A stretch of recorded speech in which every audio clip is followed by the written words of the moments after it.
Hey guys, thank you so much for tuning into today's episode. We are so excited to have you. Listen, we are in a series right now called relationTips. Okay, today's episode we're going to be talking about mentor. But before you go into that episode, if you haven't seen episode 1, do me a favor. It's probably right here, right in the scroll. Like, you need to go down there, you need to click that link, see episode 1. We want to get that to you. It is our job to serve you, and that's what we're going to do in this episode. We love you guys so much. Enjoy the episode. All right, hey, what up, 508 family? Welcome to the 508 podcast and episode 2 of our relationTips series. It's been incredible. If you haven't seen the first episode, I thought it was great. Yeah. I thought it was a ton of fun.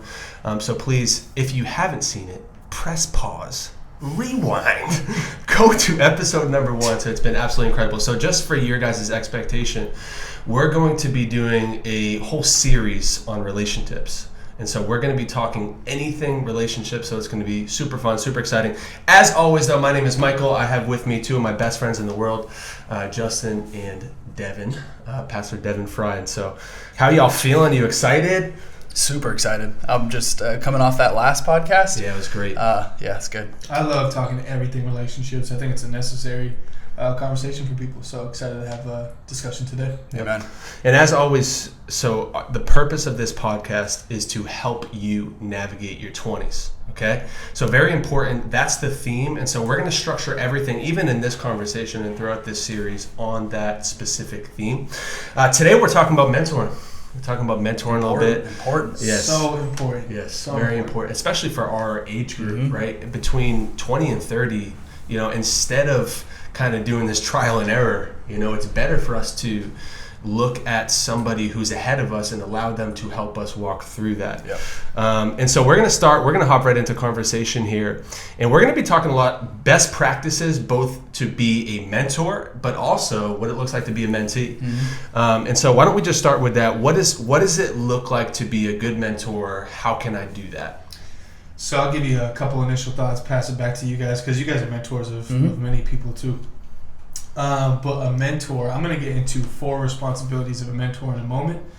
I think it's super important for us to find that. But everybody listening, everybody needs mentors. Yes. Mentors. Amen. The Bible says very clearly in Proverbs, one who has many advisors finds success. Yeah.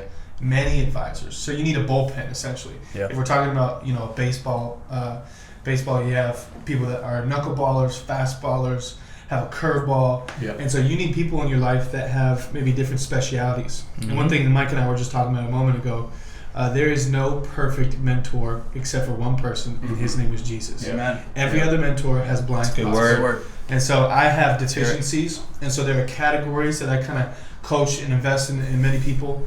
But there are blind spots that I have, which is why you need many mentors. Now, I would say, when I say many, because the Bible uses that language, really what it's not talking about having 20, because you have 20 different voices speaking in your life. But you really have, I think a sweet spot is like 3 to 5. That's Devin's opinion, not necessarily anybody else's, but I think you have 3 to 5 mentors that are special in your life. I have my father, who takes good care of me, and he fathers me as his son. He's also my boss. He's also one of my leaders when it comes to ministry. I have Pastor Justin Daly in Florida, who's an incredible leader. He's a leadership guru. Yeah. Pastor Jonathan really takes care of my soul. I have a few mentors that kind of help me in the financial departments, people that help me as speakers. So I think it's important to have mentors, plural. So tell me about you guys' mentors. Yeah, so, and even as you were talking too, and we talked about in the podcast before, that there are many categories in life. Like, there's not just this one thing. Like, if you're excellent at your job or like in your company, or maybe just in your role as being a pastor, like there's excellence in that. But there's so many more things, right? There's friends, there's family, there's health, right? There's finances. And so when we look at having many advisors, it's really important.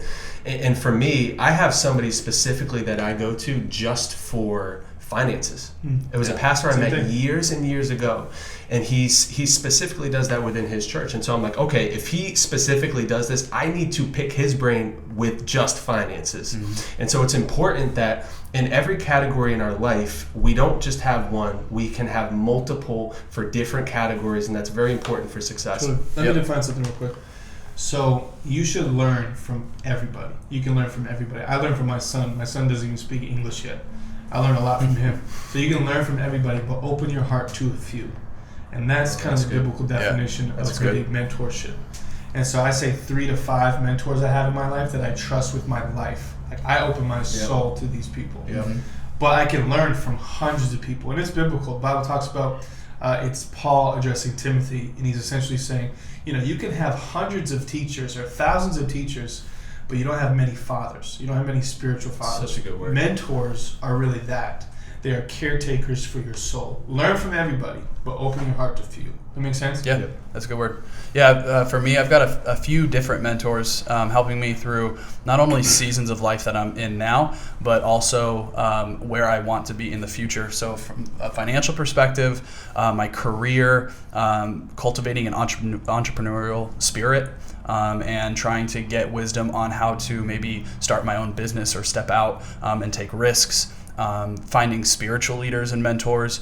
And so I'm not trying to ever find a jack of all trades and a master of none. It's really trying to find an expert in that specific thing that I want to learn, and really just digging in and learning everything I possibly can about the experiences they've had, so that I can learn from those experiences instead of having to kind of walk through it and trudge along. I got this book I was just reading. It's called Finished by John Acuff.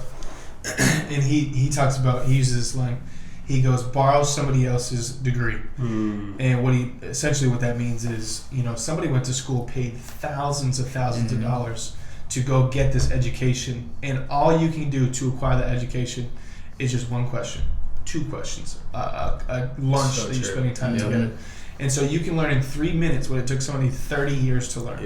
And so that's why mentorship is so important, because it helps you go further, faster, and it accelerates your destiny, it accelerates your learning. And that's why I want us as leaders, this podcast is used to help people navigate their 20s. You could become, I've met some people that are, 50 years old, but they don't have the wisdom of some 20-year-olds that I have. So true. Amen. And so mentorship provides such accountability, such acceleration, and such growth. It turns you into somebody that is wise, somebody that is healthy, somebody that is strong, and you can learn so many different things if you just learn how to ask questions. And that's why I want that hungry culture to, obviously, a core value of our staff. We want that hungry culture, and to have a mentor in place, it changes the game for everybody. And what I love too about mentorship is it doesn't have to be like face to face. It doesn't have to be intimate. That's not like a qualification. Like I have mentors that I've been following either their work or their books or their videos for years. I have probably 4 or 5 pastors that have that not personally mentored me, but they've mentored me through their work. And so that's important too. And I wanted to touch on one thing with you, Justin. What I love is that mentorship doesn't have to be one-on-one either.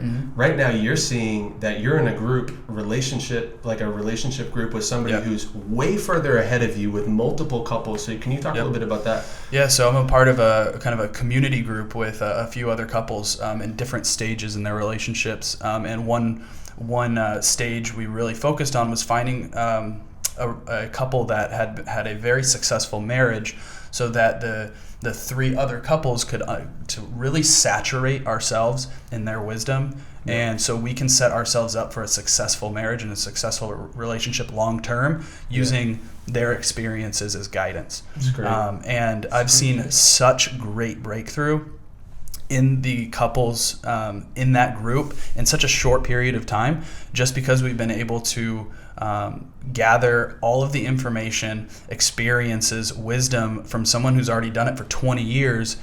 That allows us to not have to go through those same mistakes. So true. So powerful, bro. I love too that, it's sometimes you need to define the relationship, and I think that's very important. And specifically, like I consider Pastor Devin one of my best friends in the world, but he's also a mentor for me. So it's like he has sent me some voice messages that I wouldn't share with anybody, because and that's what I love about Pastor Devin though, is that he has the ability to be one of my best friends, but he also has the ability to put on his mentor hat. And so maybe you can touch on that a little bit. Like what does that look like? How do you define the relationship? And if I'm a friend with somebody, can I still be mentored? Like, what does that relationship look like? That's good. That's a good question. Well, I think in culture today, people need mentors more than they need friends.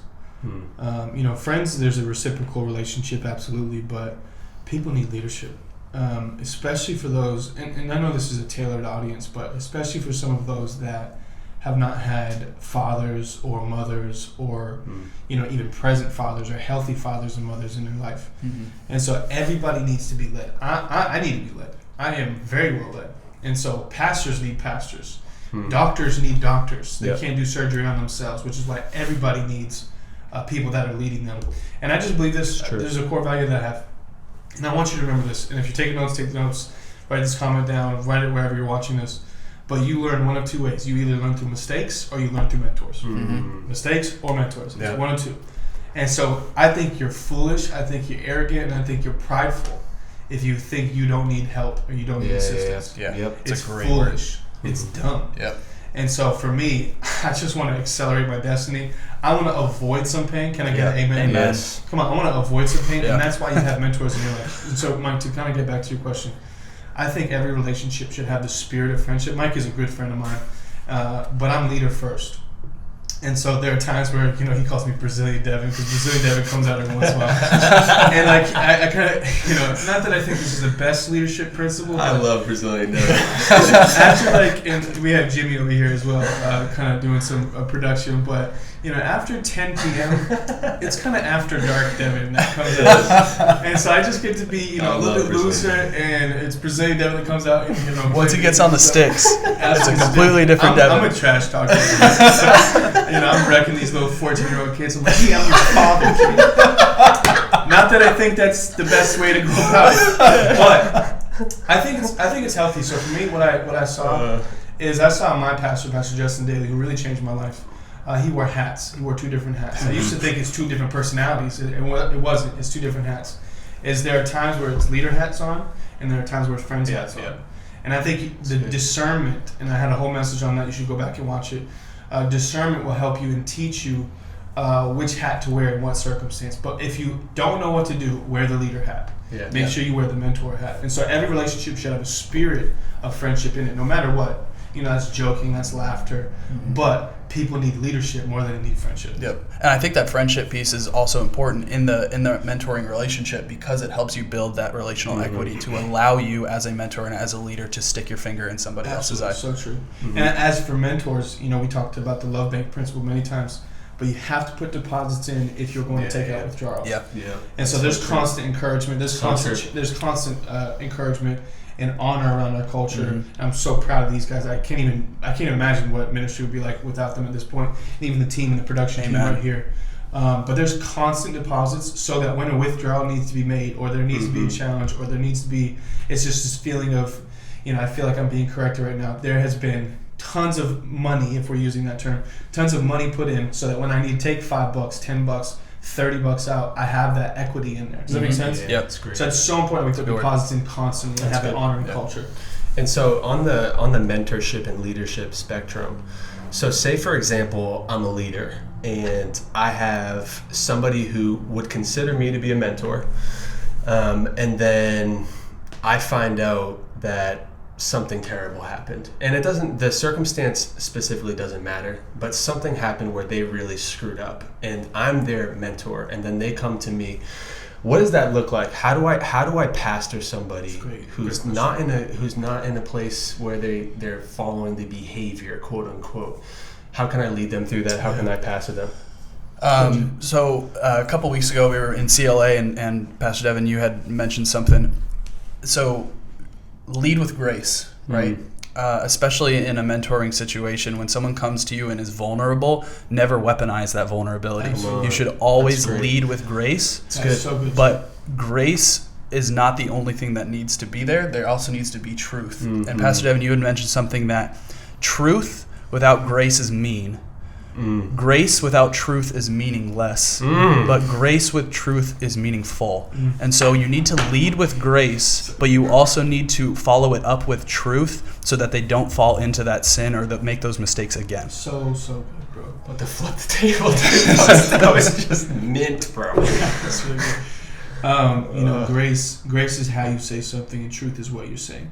Yeah. And so the Bible says very clearly in John 8:32, it says, the truth that you know will set you free. Yeah. And so truth sets people free. And sometimes it's hard to hear, but as long as it's peppered and seasoned with grace, people can hear just about anything, especially when they know they love you. Yep. So we talk about this a lot, and Mike has heard this language from me directly, but I also teach it to them. So Galatians 6:1, it talks about this. It says, for those that make mistakes, I'm paraphrasing, those that make mistakes, the spirit of gentleness should be there. The spirit of gentleness, and the goal is to gently restore people. Yeah, so good. Gently restore people. So when mistakes are made, and mistakes are going to be made, you have to gently restore people. Yeah.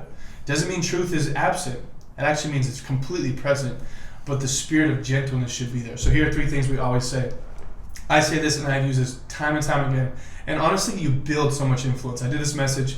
It's called, what was it called? It's called I Messed Up on YouTube. Go back and watch that. Essentially, it's talking about this. I break down Galatians 6:1. But the big idea was, when people are at their worst, they need your best. And so when they're at their worst, they need your best. And you can grow and influence tremendously. Yeah. That's really where I think I've become a lot of people's pastor, is when mistakes are made. Yeah. Because they realize I'm a safe place. And so I say these 3 things. You are safe, you are wise, and you are loved. I'll break these down real quick. So you're safe, meaning even if you make a mistake, even if you made another mistake, That's good. you're still safe here. That's really And we're going to take care of you. We're going to protect you. We're going to cover you. It's helpful. You're wise. And so just because they made a mistake doesn't mean they are a mistake. And just because they had a failure doesn't mean they are a failure. And so that's why we tell people, well, you're still wise. I don't think you're dumb. You just made a dumb decision. Yeah. So there's a difference. Being dumb, or they're dumb, is an identity. Making a dumb decision is a decision. And that's okay. So I've made tons of mistakes, and thank God I'm not judged for those mistakes. So you're safe, you're wise, and then the last one is you're loved. I think that's where we have to have this unconditional love and this unconditional grace that God shows us in Romans 8. Yeah. Nothing can separate us from the love of God, neither height nor depth, nor angels nor demons, nor anything else in all creation shall separate us from the love of God. Amen. And so as leaders, we need to be people, and young professionals, people that are navigating their 20s. When people make mistakes, we can develop so much influence, and we can pastor people. So good. When a mistake is made, their heart is wide open, Yep. and they're basically saying, here's my heart, Yeah. please take care of it. And when we communicate, you're wise, you're safe, you're loved. Right. Friend, I think that can be the greatest way we can help people and heal our nation. Such a good Is word. in it's a mistake. Yep. I'm reminded of a circumstance where, and these guys know better than any, I'm always messaging these guys with mistakes, all the time. You don't have to be perfect. Like you don't have to be. And so I remember confessing something over to Dev one day, and I just sent him a box or something like that. And what I love about God is it's not the circumstance that really matters. It's not what you did, because God is so graceful and He's a forgiving, loving God. But here's where I think a lot of people miss the boat, is that forgiveness isn't the end of it, right? Forgiveness is like, okay, I repented to God and I said I'm sorry for something that I did. But then I took a step further. I want to read the scripture for you guys. In James 5:16, it says, therefore confess your sins to each other. To Justin and Devin. I've confessed so many times. Confess your sins to each other and pray for each other so that you may be healed. And that goes back to what you were just talking about safety. Here's the thing. I consider both of these guys next to me my mentors, and I don't say that, I mean that. They mentor me in so many different areas of my life, and in different areas of my life. They're also really good friends of mine. But what I realized is that there was this life-giving culture, and I learned, because I was in different churches too, where I didn't feel as safe as I do now, and I've been pastored well. And so if maybe you're out there and maybe you're in a place where you feel like you can't be open, or like, man, I can't find that mentor. I can't find that person that I can trust. Here's the thing. They are out there, and there are safe places for you to confess. Absolutely. Amen. Absolutely.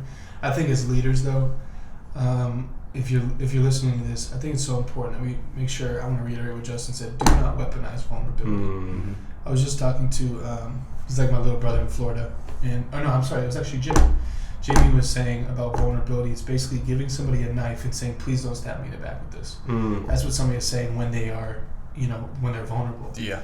And so you have a weapon, and you can use that to either perform surgery and carve out some of the issues that are going on deep within the surface, or you can use it as a knife to stab somebody. And I think leaders unintentionally, and hear me, I said unintentionally hurt people in the process because we weaponize vulnerability. And when people are vulnerable, that's where we can really heal so many different things. Yeah. And so we need to make sure we do not weaponize vulnerability. We're safe, we're loved, and you're still wise. Yep. And so I think people are scared to get judgment, or they're scared of removal. The way I see it is like, I shared the story in that message on I messed up, but somebody made a big mistake. He was working at this hotel and he jacked up this pool and water was kind of rising to crazy levels. And so it ended up costing this hotel about $100,000. And so he walked into the hotel the next day expecting fully to get fired by his boss. And the boss comes to him, I would never fire you. I just made a $100,000 investment in you. What are you talking about? Yeah. And so I would see it like that. Mistakes that are made are investments. And you should not be removed for that kind of stuff. And we in the church has done a poor job at that. We've removed people because mistakes were made. Now when continual mistakes are made, that's not a mistake, that's a pattern. And patterns reveal beliefs. I'm starting to preach right now. Yes, you are. Let's hear Patterns are beliefs that they have. It's not a mistake, that was a pattern. And so that needs to be removed. That's a good word. Unless the behavior needs to be removed or the person will be removed. That's good. And so it's not that people shouldn't be removed at some point, but I digress. Yeah, that's good. I want to transition to, so we talked about mentorship, what it looks like, what are the best practices for that, but now let's talk about being a mentee. So say if I'm someone out there and I don't even know where to start. Like it might be a little scary for me. Like there's like an older person or somebody I really look up to. Like that could be an intimidating situation.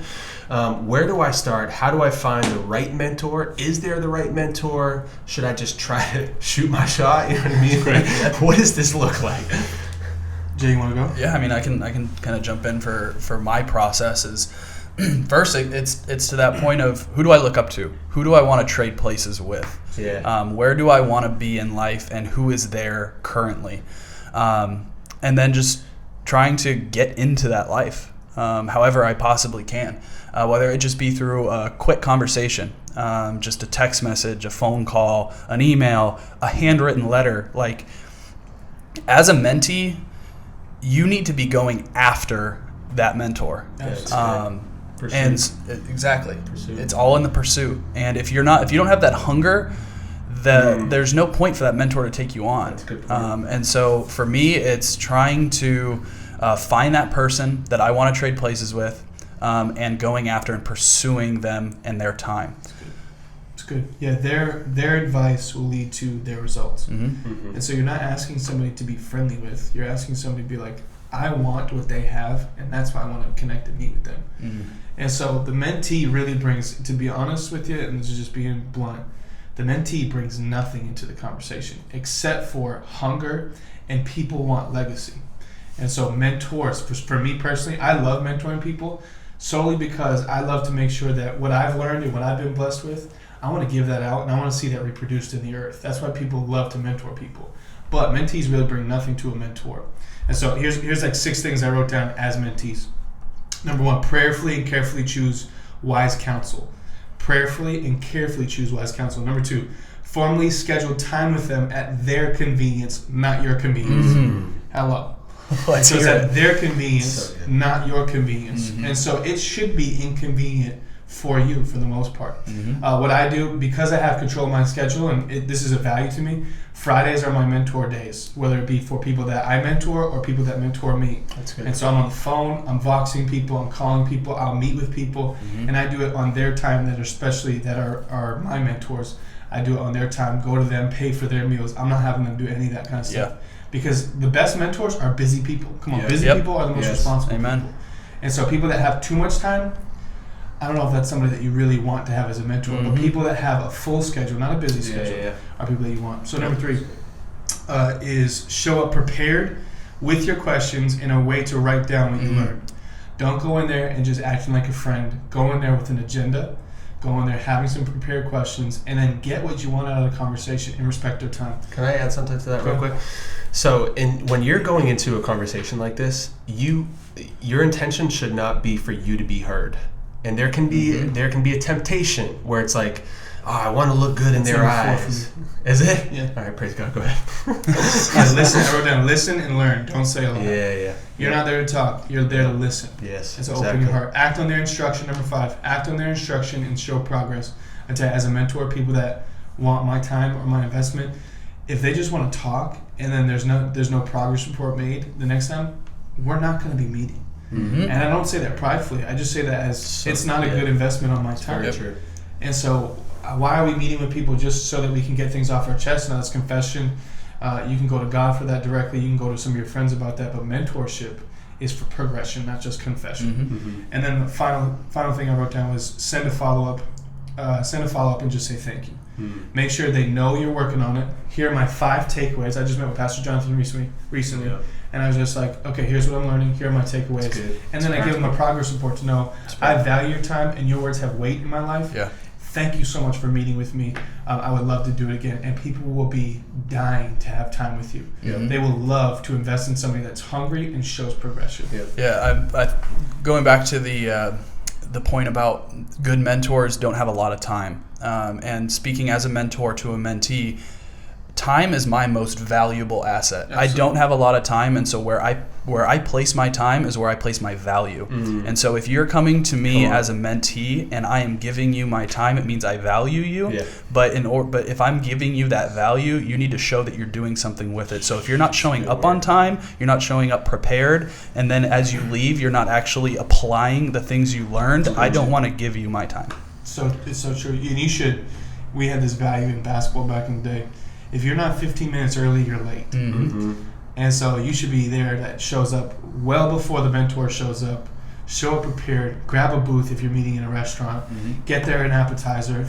I've gone to great lengths to make sure that I want people to know I'm an investment that's worthy of investment. Amen. So call an assistant if they have an assistant. Ask them what their favorite appetizer would be. That's great. Like those kind of things go above and beyond, and people can't wait to invest in you. Yeah. I wanted to, so we talked about what it looks like. I want to give a very practical example, and I think Pastor Zenzo is a perfect one. So I'd love for you to share a little bit about that. But Pastor Devin, he doesn't just say that he does this. He actually schedules time on Fridays to meet with mentors. And so I'd love for you to share just a couple nuggets that you got from his conversation. He's a pastor here in New England. They met, so. With Pastor Zenzo directly? Yeah. Just a couple key takeaways. Man, I tell you that dude, I learned how to pray from Pastor Zenzo, and then I also like I think that's his trademark and that's his calling. He is a man of prayer, but he's also a leadership guru. Yeah. And one of the reasons I want to meet with him is because he is a trailblazer in New England. Mm-hmm. He started this worship movement called You Now, 10,000 people worshiping in Boston, like in one of the most godless cities in America. Mm-hmm. And he created this incredible movement. He every Tuesday from 5 to 1 a.m., 5 p.m. to 1 a.m. he prays. He calls it, I think it's a war room. Like the dude's just he's a beast. He's 5 p.m. to 1 a.m. And he just That is a he just full prays. 8 hours. Dude, that's a prayer. work day of One prayer. thing I learned from him about prayer, he's like, prayer is rain. And so he was raised in Africa. Oh, that's a good And he word. talks about how the ground is tough ground. It's dirt, it's sand, it's tough soil.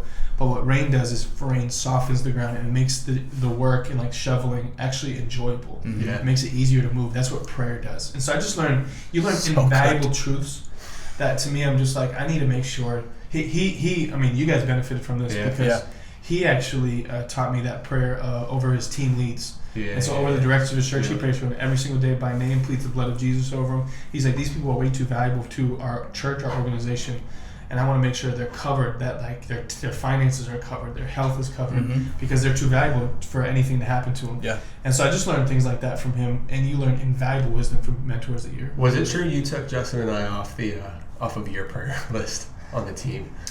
No, I pray for you guys regularly. Okay. I pray for you quite a bit more than Justin, to be honest, but that's just me. Amen. Hey, All right. one thing I did want to mention before we kind of conclude, I wrote down a few things about bad mentors, and so I think it's important for us to talk about this because, choosing mentors, you will have their results, and so a few things about bad mentors that I feel like we need to know. Bad mentors think for the mentee; they don't coach them how to think.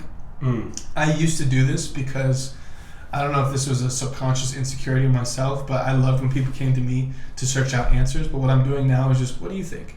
That simple question teaches them and trains them how to think. This is what I'm learning as a father. I don't want my son to have to come to me for all the answers. I want to teach him how to think. We know that famous line, it's like, don't give a man a fish, teach him how to fish. Mm-hmm. Let's take it another step. I don't want to just teach Zion how to fish. I want to teach him how to start a fishing business. Mm-hmm. It's a completely different story. Yes. And so we want to teach people how to think. So bad mentors think for the mentees. Mm-hmm. They don't train the mentees how to think for themselves. It's a really good point. Good. Another thing I wrote down, bad mentors pursue the mentee. The mentee doesn't pursue them. It's foolishness. Yeah. And mentors that pursue mentees, it showcases an insecurity that they need the affirmation that's coming from the mentee. Yep. Whole different ballgame. Sure. Bad mentors are always encouraging and they're not challenging. And so I'm not just supposed to be a gracer, I'm also supposed to be a truther. Yep. True. And so we give grace and truth, not just truth without grace or grace without truth. We give both. Amen. And great mentors are people that give challenge, not just encouragement. And the last one I wrote down is they give their opinions, not biblical opinions. And so I think so often we give our opinions on this is what my philosophy of life is. Mm-hmm. And if you're a good mentor, you are biblically grounded. Yep. That's great. All right, we're going to wrap it up. I know, Pastor Devin, I think we have 2 practical steps. So what we're going to do moving forward with almost all of our episodes is what we want to do is we don't want to just teach you. We want you to go out and do it. It's very important to take what we teach. And so we have 2 practical steps for you for this episode. So one step would be, who are 3 people that you look up to? 3 people you look up to and start a conversation with them. Mm-hmm. I think it's so important. Write it down. Who is somebody that I deeply respect? Who is somebody I want to be like? Yeah. And then write those 3 names down and then initiate a conversation. Send them a text message. Send them a Facebook message. If you know them and you see them at church, you see them in a community, you see them in a family, start a conversation with them. You need to start that conversation. They will take you further faster. And here's the second thing is this. And then after you start that conversation, define the relationship. Yep. Make sure they know what your intent is. When people come to me and they say, Dev, you're my pastor, I now know because they define a relationship, I am responsible for them, and it puts a new weight on me. And it makes sure I'm praying for them. It makes me make sure that I am checking in on them. I'm counseling them. Yep. Just about everybody in this room and many people on my team. I just occasionally send out a text message checking in. How you doing? How's your soul? Are you feeling okay? Are you healthy? How's business? How's your finances? I just want to check in on people because now I know I have a responsibility to take care of them. Mm-hmm. And that's what defining the relationship does, is you get somebody to care for your soul. Yep. Yeah, it's a great word. All right, we love you guys so much. Thank you for tuning into episode 2 of relationTips. We had some fun. We hope you did too. Tune into the next edition of this series. We're so excited. We love you guys so much. If you're on YouTube, give me a subscribe for that. Come on, subscribe. Hey, remember everybody, listen, remember, we don't fear the future. We pioneer the future. Amen. Hey everyone, just want to say thank you for joining us on our YouTube channel or podcast. Here at the 508, we are passionate about helping you navigate your 20s. Hey, if this episode impacted you in any way, please subscribe, leave a comment, rate, review, like. Hey, if there's any issues that you are currently going through and would like us to talk about them, send us a comment, send us a DM, and we would love to help you. We are all about bringing practical solutions to cultural problems with biblical principles. And remember, we do not fear the future, we pioneer it.